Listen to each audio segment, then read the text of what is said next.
सालों पहले राजा नाथ का शासन शिवानगर पर हुआ करता था। राजा की 3 रानियां थीं। राजा अपनी तीनों पत्नियों में से सबसे ज़्यादा अपनी पहली पत्नी को प्यार करता था, क्योंकि वो खूब सुंदर थी।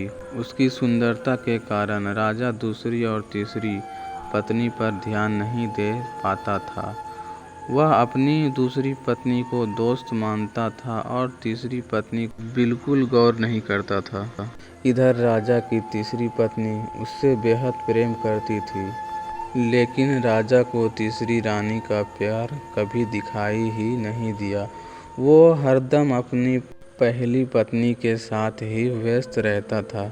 ऐसा होते होते कई साल बीत गए। रोज राजा की तीसरी पत्नी इसी उम्मीद में रहती थी कि राजा आज उसके पास आएंगे, आज वो कुछ प्रेम भरी बातें करेंगे, लेकिन ऐसा कभी कुछ नहीं हुआ। इसी तरह कुछ वर्ष बीत गए। एक दिन राजा नाथ अचानक से गंभीर बीमार हो गए। उनकी तबीयत देखते ही देखते खराब हो गई और उनके जीवित रहने की उम्मीद कम हो गई। तब राजा ने अपने पहली पत्नी को बुलावा भेजा। राजा की पहली पत्नी राजा के पास आ गए तो राजा ने उससे पूछा कि मेरे जीवित रहने की संभावना बहुत कम हो गई है और मैं भगवान के पास अकेले जाना नहीं चाहता हूँ। क्या तुम मेरे साथ चलोगे? राजा की बात सुनकर रानी ने उसके साथ जाने से मना कर दिया और कहने लगी कि अभी मेरा जीवन बचा हुआ है और मैं अभी और जीना चाहता हूँ, इसी वजह से मैं आपके साथ नहीं जा सकती। ऐसा कहकर पहली रानी राजा के कमरे से बाहर चली गई। तब राजा दूसरी रानी को बुलाने के लिए कहता है।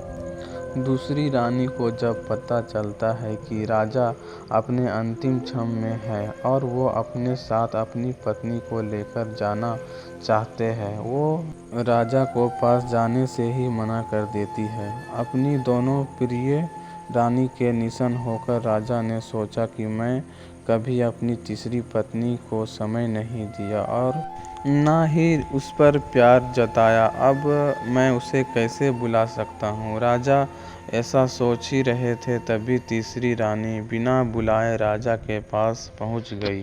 तीसरी रानी को राजा की इच्छा पता होती है, इसीलिए वह सीधे राजा से कहती है, स्वामी, मैं आपके साथ चलने के लिए तैयार हूँ। रानी की बात सुनकर राजा को बहुत खुशी हुई, साथ ही उन्हें यह निराशा हुई कि उसने सारी जिंदगी उस रानी से ठीक तरह से प्यार नहीं जताया, लेकिन यह मुझसे सबसे ज़्यादा प्रेम करती है।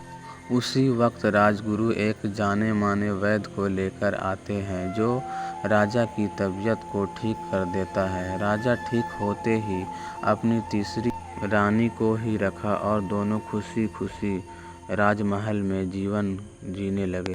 कहानी से सीख, किसी को सुंदरता से प्रेम नहीं करना चाहिए, बल्कि उससे दिल और आचरण से प्यार करना चाहिए। अगर आपको ये वीडियो अच्छी लगी तो चैनल को सब्सक्राइब ज़रूर करें। फिर मिलते हैं किसी अगली वीडियो में, तब तक के लिए बाय।